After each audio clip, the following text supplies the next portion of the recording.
2% यादव बिहार का chief minister बन सका है और 18% का मुसलमान मिनिस्ट्री का दावा भी नहीं कर सकता। तेजस्वी यादव ने दावा किया है कि अगर वो इंतखाबात में जीत कर इक़्तिदार पर आते हैं तो वक्फ अमेंडमेंट बिल को कूड़ेदान में डालें। एक और जुमले में उन्होंने ये भी कहा है कि बिहार में बिहारी हुकूमत करेगा, बाहर नहीं। आदाब नाज़रीन, मैं मोहम्मद अजमल अली खान।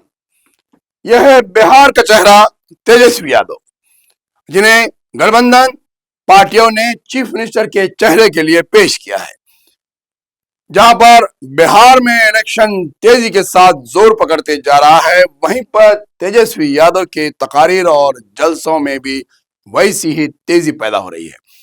तेजस्वी यादव ने यह दावा किया है कि अगर वो इंतखाबात में जीत कर इक़्तिदार पर आते हैं तो वक्फ अमेंडमेंट बिल को कूड़ेदान में डालेंगे। उनके ये अल्फाज हैं कि वक्फ अमेंडमेंट बिल को कूड़ेदान में डालेंगे। क्या ये मुमकिन है? इस तरीके के बातें करते हुए 18% बिहार के अक़लियती वोट को अपने खाते में लेने के लिए कई एक सुनहरे ख्वाब तेजस्वी यादव बिहार की आवाम को दिखा रहे हैं।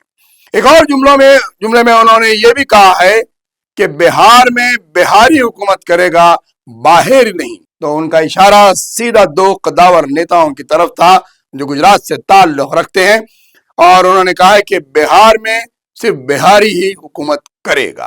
अक़लियतों को अपनी तरफ राग़िब कराने की कोशिश कर रहे हैं और आए दिन सुनहरे ख्वाब दिखा रहे हैं। बिहार में एक और मुद्दा छिड़ा है कि 2% यादव चीफ मिनिस्टर बन सकता है और दूसरा तबका 3% डिप्टी चीफ मिनिस्टर बन सकता है।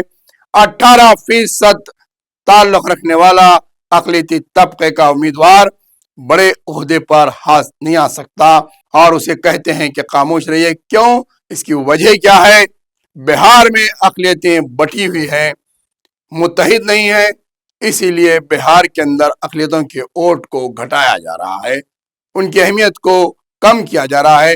जबकि 2% यादव बिहार का चीफ मिनिस्टर बन सकता है और 18% का मुसलमान मिनिस्ट्री का दावा भी नहीं कर सकता। बीजेपी की जानिब से भी मुस्लिम अक़लियतों को याद किया जा रहा है। शाहनवाज हुसैन की बातें आ रही है। बिहार से ताल्लुक रखने वाले मुसलमान लीडर्स, आज मुसलमान बिहार में बीजेपी को याद आ रहा है, अब तक याद नहीं आया। तेजस्वी यादव के बयानात के बाद बीजेपी के मुस्लिम लीडर्स को मुस्लिम याद आ रहे हैं।